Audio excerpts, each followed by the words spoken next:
Bonjour, nous allons résoudre un système d'équations par substitution, un système qui est constitué de deux variables. Voici donc l'exemple x plus 3y égale à 5 comme première équation et 3x moins 2y est égal à 4 comme deuxième équation. Alors, la méthode consiste à isoler l'une des variables, soit dans la première ou dans la deuxième équation, et de le remplacer dans la première ou dans la deuxième équation. Par exemple, si on isole x ici dans la première équation, on va remplacer x dans la deuxième équation.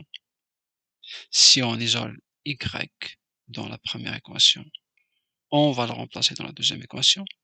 On aurait pu faire aussi autre chose, on va isoler x ici dans la deuxième équation, on va le remplacer dans la première équation, ou bien isoler y dans la deuxième équation et le remplacer dans la première équation. Nous, ce que nous allons faire, nous allons isoler x ici, c'est plus intelligent. Pourquoi? Parce que si on remarque x, il n'a pas de coefficient, fait que ça va être plus facile ou plus rapide à l'isoler. Donc on va l'isoler, on va isoler x dans la première équation et on va le remplacer ou bien le substituer, d'où le nom de la méthode, dans la deuxième équation. Ok, c'est ce qu'on va faire tout de suite. Donc on va dire ici x, pour isoler ici le x, qu'est-ce qu'on va faire? On va se débarrasser de ce 3y en ajoutant un petit ici, moins 3y, à gauche et à droite. Donc 3y va s'éliminer avec le moins 3y, il va rester uniquement x. Et de l'autre côté, on va voir le moins 3y qui apparaît. Donc on a réussi comme première étape à isoler le x. Maintenant, nous allons le remplacer dans la deuxième équation. Donc on va réécrire les deux équations, plutôt la deuxième équation, excusez-moi. On va réécrire la deuxième équation, mais on ne va pas écrire x, on va écrire 5 moins 3y. Ok? Donc voilà 3. Ici on a x, on ne va pas écrire x, on va écrire 5 moins 3y. Moins 2y, on le garde, est égal à 4. Donc là, on a réussi à construire une équation avec une seule variable. On sait comment résoudre ça. Ok?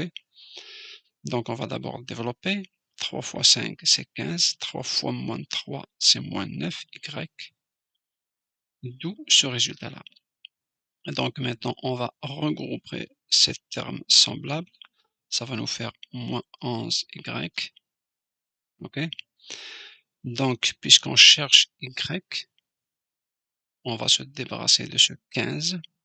Donc, nous allons faire ici moins 15 ici et moins 15 ici. Ce qui va nous donner, donc les 15 moins 15 c'est 0, il va rester moins 11y, égale 4 moins 15. Ok, on va effectuer cette opération, c'est moins 11.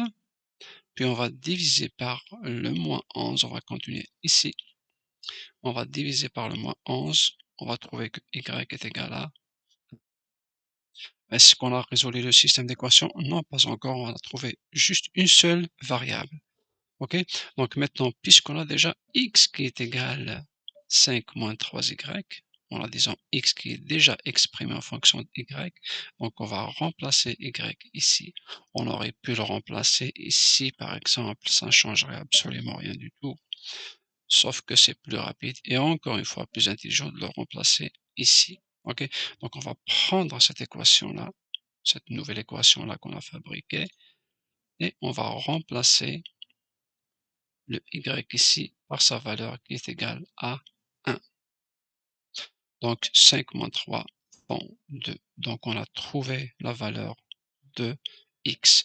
Là, on peut dire qu'on a résolu le système d'équations puisqu'on a trouvé x et on a trouvé y. Et on va écrire cette fameuse phrase, l'unique couple de solutions est 2, 1. Est-ce qu'on va s'arrêter là? Non, on va faire une petite validation. Donc on va remplacer ce x et ce y dans les deux équations. Et il faut que ce qui est à gauche soit égal à ce qui est à droite. Ok? On reprend nos deux équations. Et maintenant, on va mettre ici x est égal à 2 et y est égal à 1. Ici aussi. et on va faire les petites opérations et on va retrouver que, vous voyez ici 5 est égal à 5, 4 est égal à 4, donc ce qu'on a fait est correct. C'est la fin de la vidéo, à la prochaine.